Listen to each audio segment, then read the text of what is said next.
Oh, hey, what's up, you guys? How's it going? It's Papa, and today we're going to be taking a look at my Salamangreat deck list that I've been playing for the...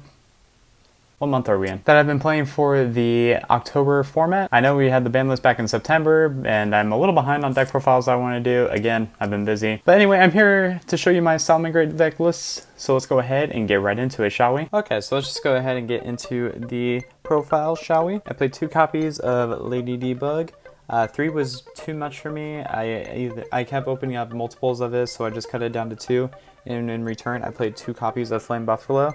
It's a nice even standout. I think having 2 and 2 is just fine, because some instances will happen where Buffalo is better than Debug, or Debug is better than Buffalo. It really all just depends on what your hand looks like, so I just went with the 2 and 2, because you wanted to have like as many good first turn starters as possible, and these are 2 of the best ones that you can play in Salamangreat. So I just went with both at 2 each, because 3 of each is too much. And I think it's a good, nice, even ratio. We play 1 copy of Gazelle because it's at 1. 2 copies of Spinny. This is very, very standard.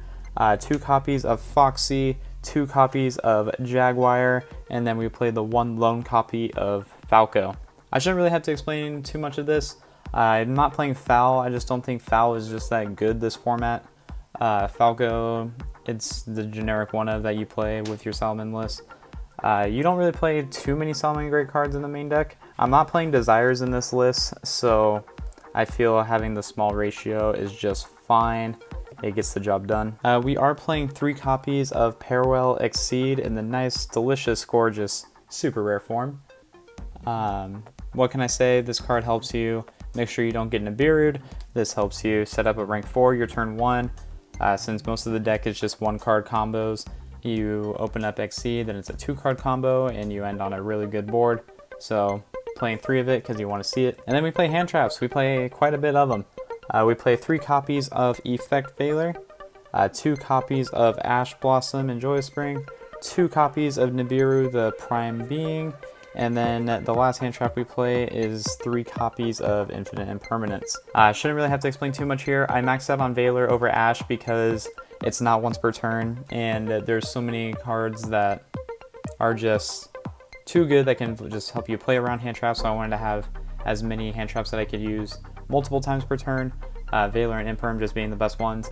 That's it for the monster lineup and the hand traps. Spell cards, we play 3 copies of Silent Mining, as well as 2 copies of Will of the Salamangreat.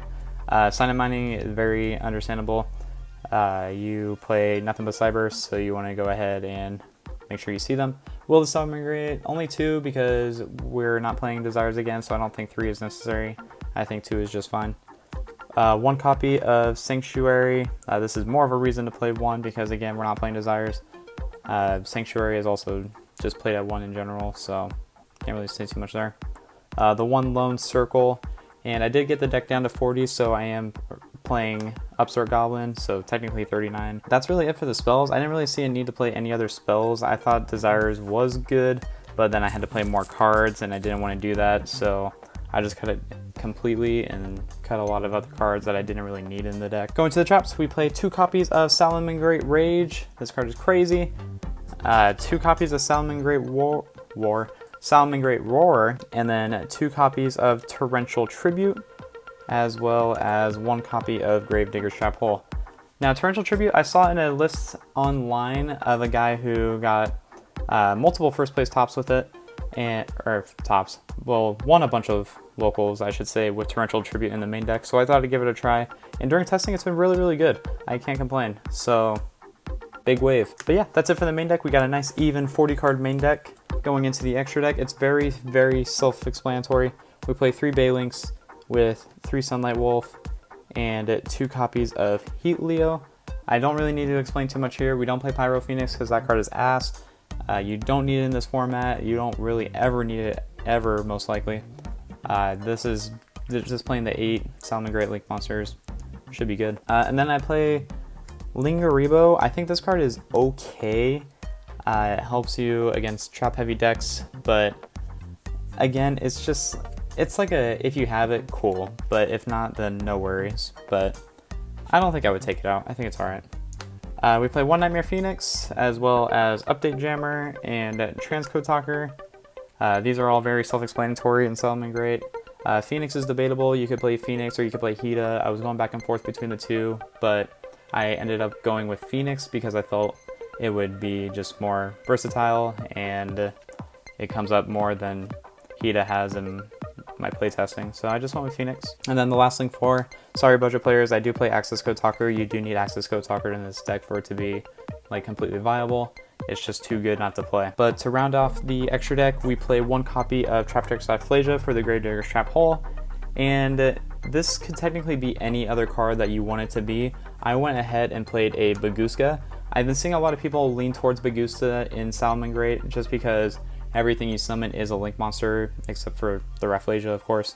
But Bagusa in this deck is actually really crazy. I went ahead and just played it because your opponent can't really do anything about it unless they have Imperm. That's really going to do it for the deck today. And yeah, guys, that's it. So thank you again for tuning into this week's video. I will hopefully have an updated Infernoid list for you in the coming future. So stay tuned for that. But go ahead and check out the channel for more videos. And if you liked it, consider subscribing. But until next time, guys, I will go ahead and see you in the next video. Take care, everyone.